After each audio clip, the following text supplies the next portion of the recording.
Welcome back. I'm Felix, and I am reacting to Best Food Review Show.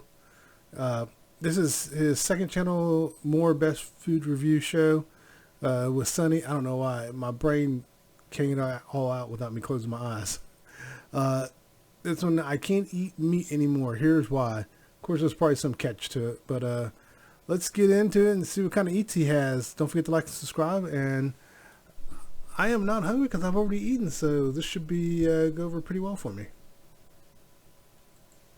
I have a huge announcement to make. I have to...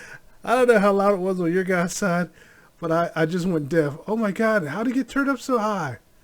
Holy crap, it was at 100. I did not do that. Oh my god. Jesus. Okay. Let me go all the way down to 10. See what it does. Oh my goodness. Decided to stop eating meat for 24 hours. Let me explain. Today, I am taking on Vietnamese street food minus the meat. Surprisingly, here in Vietnam, you can find a vegetarian version of almost every classic street food, even street foods that center around meat. So today I'm on a mission to try these street foods and reveal to you whether they're better than the original or whether they're a complete disaster. Right now we're headed to our first location where they are preparing a vegetarian version of Vietnam's most iconic street food, the dish known as pho. To make pho, it's all about the broth. But to make that pho broth, you need beef bones or pork bones. You need bones from something that was walking around mooing or oinking or boinking. Nice. I'm doing some boinking with my So right here, I have made my way into the kitchen. Now, what's fascinating about this place is that everything you see here is vegetarian. So even if it looks like meat, it is still not meat. For example, this looks like roasted pork belly. Guess what? It's not. That is, I don't know. Hey, it reminded me of a dessert, actually. A dessert I've seen that looks like that. Pork belly was not the first thing that popped in my head. It's a bunch of other stuff, but it's not meat. Nothing cried or bled to make that food, except for maybe some vegetables. Except for maybe some plants. So this is the front, but next we're gonna go back to the pho making station over here. Xin Chao. Here you see a whole host of different ingredients, and all this stuff looks delicious. This is the beef for the pho, except for that beef is vegan beef. I'm gonna find out later what it's made out of, and we will find out soon if it really, truly tastes like beef. So let's get into it. Ready? Okay? Okay. It all starts over here with some bun pho. All of that gets blanched in hot water. She adds in some bean sprouts, and within a matter of seconds, the noodles are ready. The next ingredient is tofu skin. From here, we have some of these fake beef balls, and then we have some slices of vegetarian beef. From there, scallions and some onion too. Now I've come to the other side where she is scooping up some of that vegetarian beef broth. And just like that, our vegetarian pho is ready to consume. All right, folks, we have our first...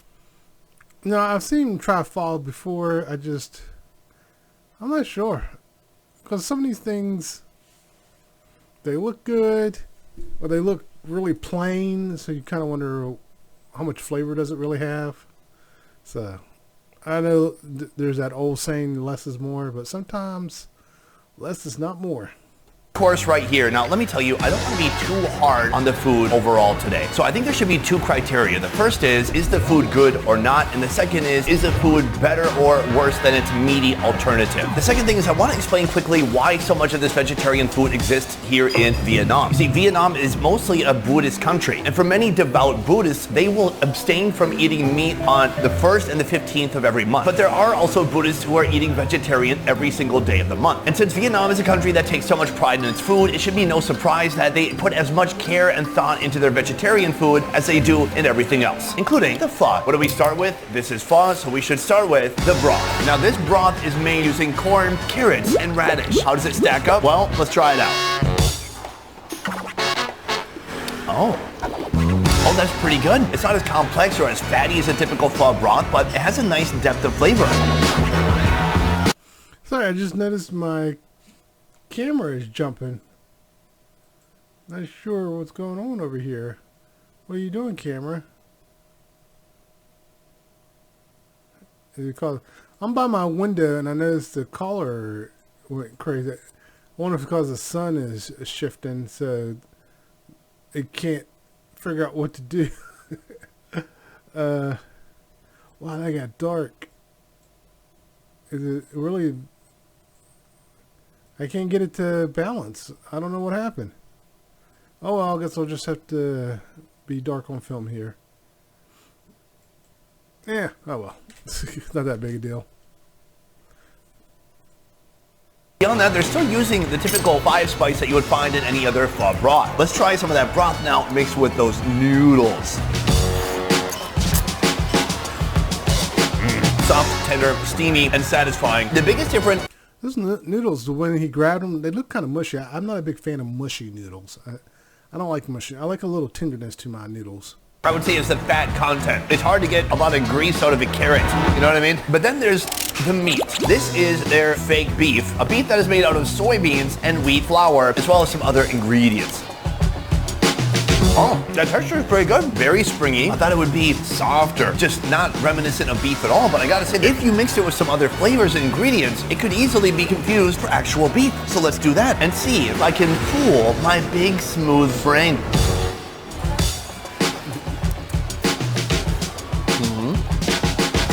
Texture-wise, I am 80% of the way there. Flavor-wise, I mean, the hardest thing to replicate with all this vegetarian stuff is animal fat, and so we're not getting that nice oil slick on top of the pho. From there, I love that they have beef balls. The beef ball is full of soybeans, tofu, tapioca flour, and other ingredients.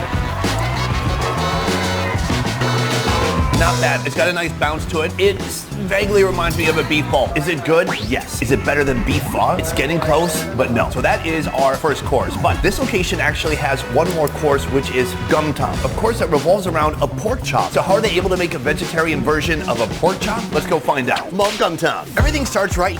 Let me go back for a second. They're able to make a vegetarian version of a... That right there, that does look like chopped up pork.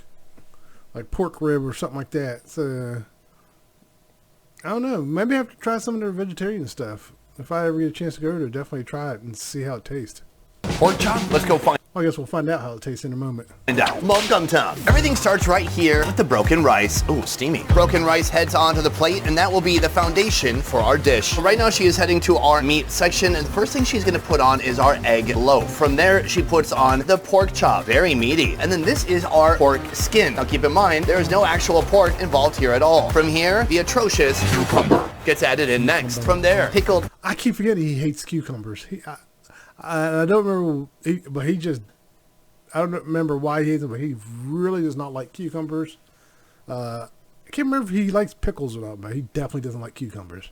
And carrot. And finally, a classic with gum tom, some scallion oil mixed with scallions. Come on, Jay. All right, folks, right here we have our second course. The iconic condiment of Vietnam is fish sauce. And it turns out some people actually have compassion for fish. And so what they've done is they've made a fish sauce that includes no fish. Inside this bowl, there is soy sauce, pineapple, mushrooms, and water. Let's give it a little bit of a taste.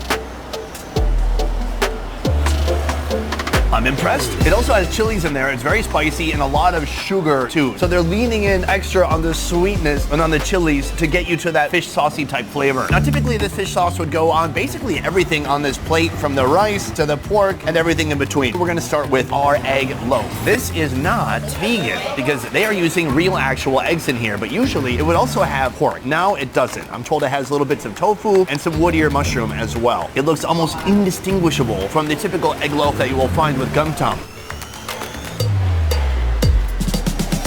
It doesn't really taste like any of these missing. It just tastes like a delicious... I was wondering if that was eggs, because a lot of vegans will eat egg. Then I think vegetarians are the ones that don't eat any meat products, nothing produced by animals. So there is a difference between the two. Loaf, it's eggy, it has mushrooms, it's covered in that. I could have those backwards, but one of them is no meat products and the other one will eat egg and fish sometimes. Sweet fish sauce. I love it. But then we have this, something much more difficult to fake, vegetarian pork skin. Now, I believe this is made from tofu. Tofu? Now, I believe this is made from tofu. Let's try it out. It has a pretty distinct taste of toasted rice. Does it really taste like pork? No, not so much, but the texture is almost spot on. We have the final boss right here. That is a vegetarian pork chop. Now, to do it justice, I want to mix it with some of his friends. Maybe we get some rice, some of this pickled carrot and daikon and scallions. It is is very chewy, just like a real pork chop that you'll find here on the streets of Vietnam. It's usually been beaten with a hammer. It's thin, it's well done, and it takes a little bit of jaw power to get through it. They've even recreated some of that smoky charcoal flavor. Very impressive. So in the end, is it good? It's beyond good. I would say this is great. Is it better than the real thing? I would say this is getting dangerously close. So far, we are just 2 vegetarian foods in. That's not bad. I mean, that's one of the reasons I think we don't have more vegetarian products is, at least over here, they're not willing to commit to creating the product. If they committed to creating the product, we probably have a lot more people eating vegetarian food.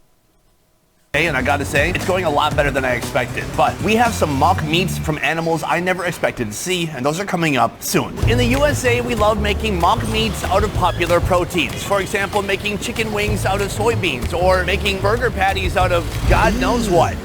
In Vietnam, as you can see, it's not much different, but this next food is a food I cannot believe they have vegetarianified. Here at this restaurant behind me, you can get a vegetarian version of balut. So right now we are inside the restaurant, and right here we have vegetarian balut. Balut is a semi-developed duck egg. I thought that's what it was when he said that. Oh, God.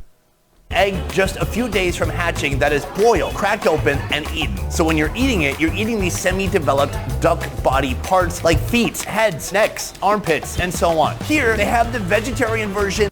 I don't see... It's not just there that eat that. That's like all over Asian countries. They eat those duck eggs. It's like, I don't understand it. Who discovered, hey, let's eat a duck egg before it hatches? That's made with 3 main ingredients: tofu, black moss, and wheat flour. As you can see right now, they are inside a piece of plastic that helps them keep their egg-looking shape. The next move from here is we're going to prepare these vegetarian balut to eat. Food, the owner of this restaurant, is moving all of those vegetarian balut into this steamer net. From here, she moves it to this giant cauldron. I'm not sure about that because the plastic, depending on the plastic, she could be cooking the plastic into the food. So, and some countries don't have plastics that you're actually supposed to cook with. So that's a little worrying. I'm surprised it was made like a container for like a egg-shaped container or something that she could stuff full and then put them in there. Cause I was thinking about that as I was watching that. It's the ones that egg shape. Boiling water, and she covers it up.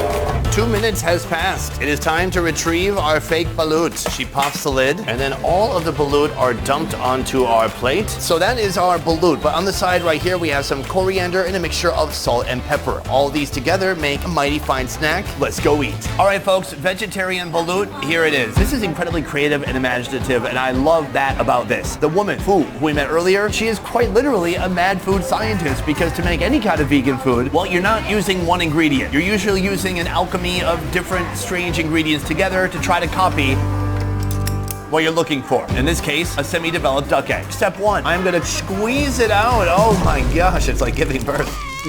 And there we have it. It's a lot more solid than I expected. It's a little bouncy. So far, the texture fairly similar to what a balut might feel like. First, hit it with a little bit of salt and pepper.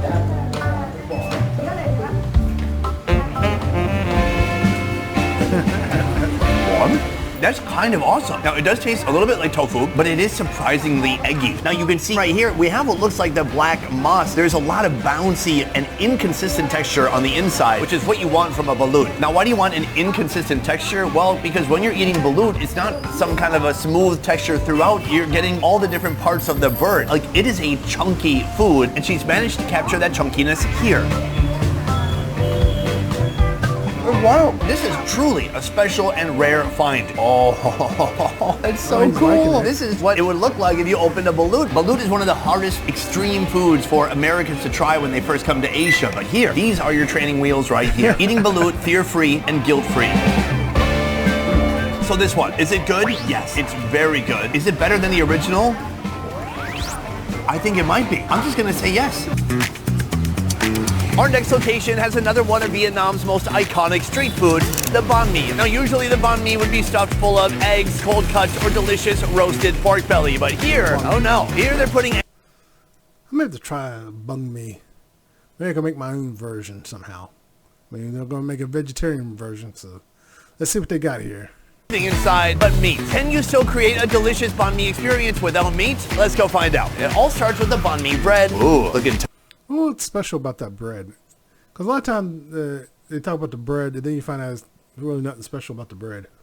toasty. Right here, this is our professional vegetarian banh mi maker. After the bread is toasted, it heads to the banh mi maker. Oh, it gets stabbed first. Here, they have all sorts of fun vegetarian ingredients. Ingredient 1, mayonnaise. From here, cucumber. Oh dear God. I would usually say no cucumber, but if they take out the cucumber, are they gonna have anything left to put in there? Right here we have oyster mushrooms. I guess that is like the main meat of our banh mi. Right here we have pickled carrots and daikon. And then coriander coming up next. From here we have what I'm told is a vegan meat made from oats. It looks crunchy. Next, a nice scoop of peanuts and then a homemade tomato sauce. From here, Vietnam's second favorite condiment, chili sauce. And that right there is how you make a vegetarian banh mi. She looks so nervous. It's like, am I doing this right? Am I doing this right? How's this? How's this? All right, folks, here it is, our vegetarian banh mi in its final form. First of all, this is a sandwich with some nuts. Get it? Nice. Secondly, inside they put something that they're calling vegan meat. When I asked what type of meat they're trying to replicate, they said roasted pork. Let's try it out. More like a crouton. That is the farthest away from any meat substitute we've had so far today. But that is not the only meat substitute in here. The mushroom is said to give a little bit of a meaty texture. Let's see how it works. Portobello mushrooms, if prepared right, can give you a meaty texture. Some mushrooms can do that. I just know portobello is one of them. The flavors that I'm tasting in my mouth right now are not bad. I'm getting that chili sauce. I'm getting a lot of that coriander, very fresh, some snappy cucumber. Beyond that, I'm getting a ton of crunch from that fake pork and then a little bit of meatiness from those mushrooms.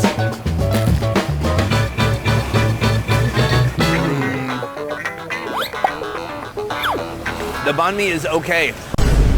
Visually, my brain is telling me that's a banh mi. I see the bread, I see stuff inside, but as I chew it, it just feels like something's missing. Like there should be more to it on the inside. I feel like I'm eating a bread sandwich. In the end, is it good?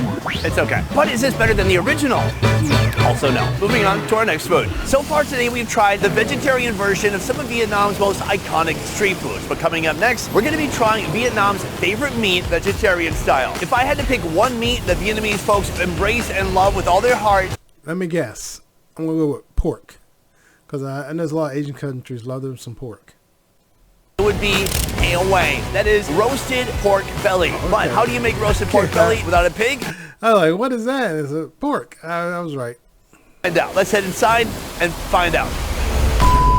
So right now we are in the kitchen. We are about to assemble our next dish, and I want to show you the star ingredient right here. I would think that at first glance, looking at that, it kind of looks like meat. First of all, a pork belly. Yeah, look at the... kind of remind me of burnt ends a little. But yeah, it looked like meat. It looked pretty good.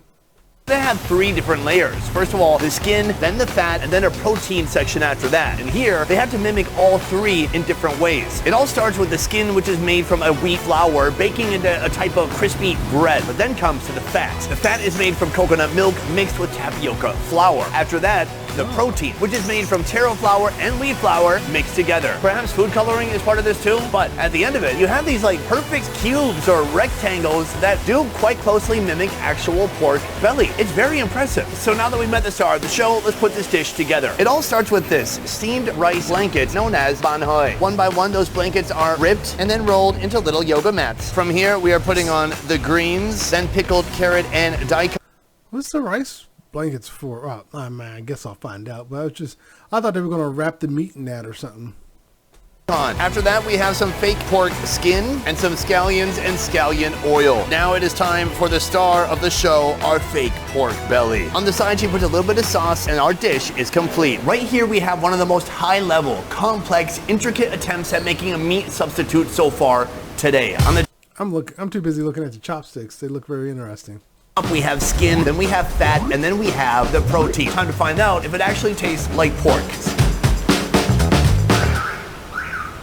Whoa, that is awesome. The thick, sweet sauce that they've coated all of this fake pork in, it's delicious. But then you've got the pork, which together, all these elements are definitely working. Let's break it down one by one. First of all, the skin. The skin is actually crunchy, and the best part is that they fried with dying. And the best part is that they fried this whole thing right here, so it's making it even crunchier. Then we have the fat portion. It's so gummy and soft and rich. And then we have the protein right here. Crunchy, meaty, a nice dense bite. I cannot believe how far the innovation has gone in Vietnam with vegetarian food. Meanwhile, that's what I'm talking about. Bring this stuff over to the States. If we could get a company in the States to put money into this, we'd probably have more vegetarians. Up with plant burgers. The way you're actually supposed to eat it is by pairing that yummy fried pork with this rice sheet called banh hoi. I'm gonna give it a little bit of dip in the soy sauce. That looks like a sweet, thick soy sauce. Is it delicious? Is it good? It's very good. When it comes to the fake Vietnamese pork belly versus the real thing, I gotta say, it's a tie. I'd be happy to eat either one. And that's coming from somebody who doesn't even care if pigs die.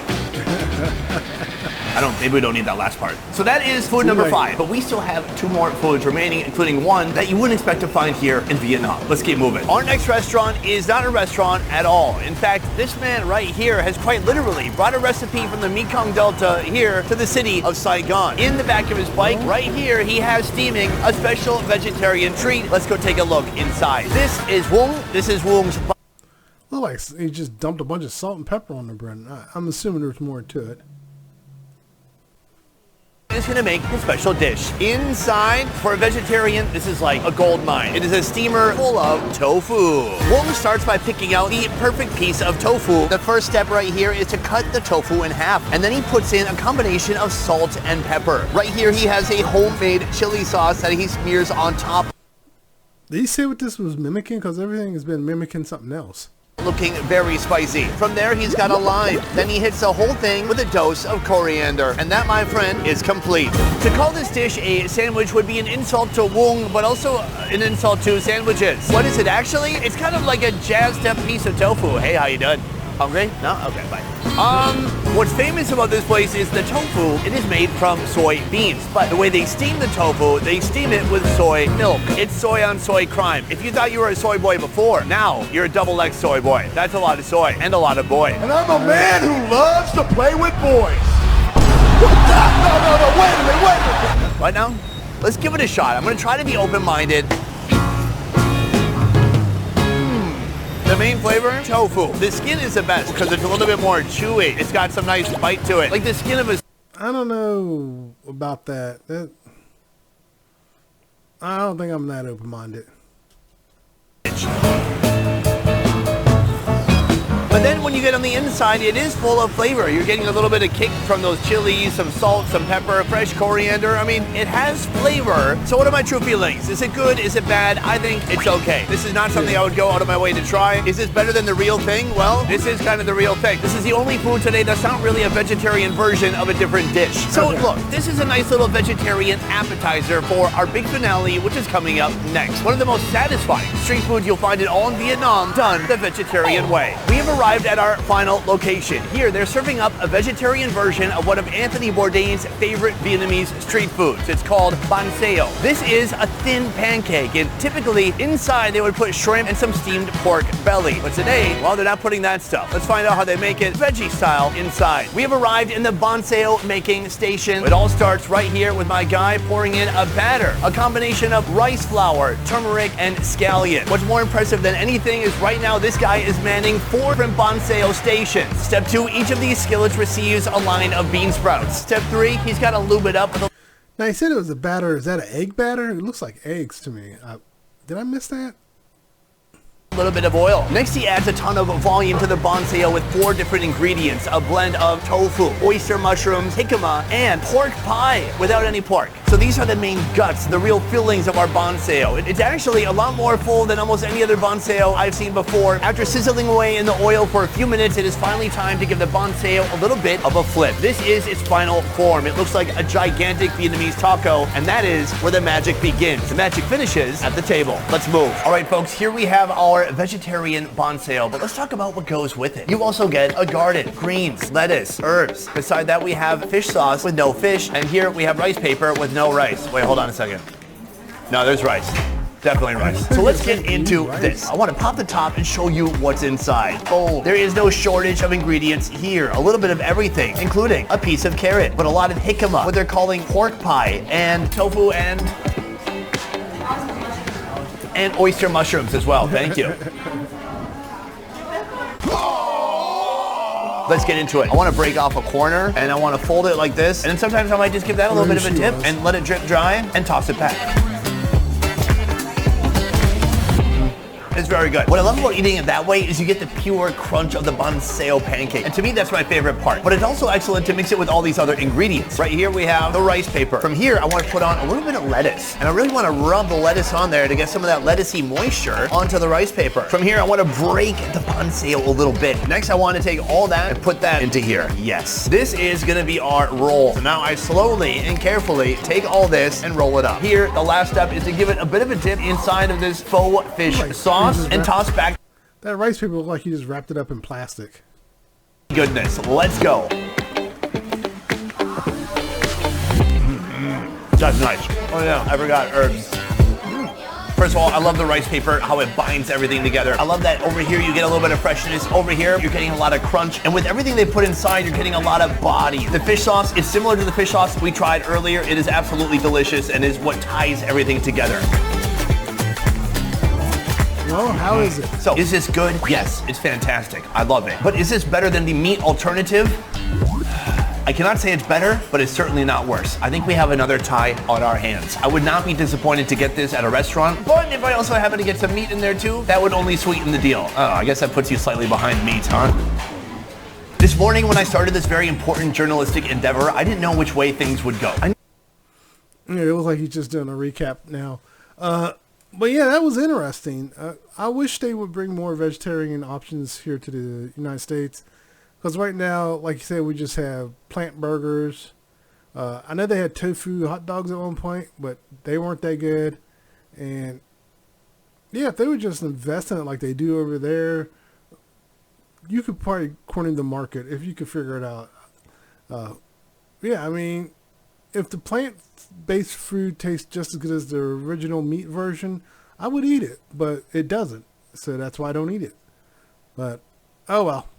All right, everyone. Thanks for watching. Don't forget to like and subscribe, and everyone take care. Later.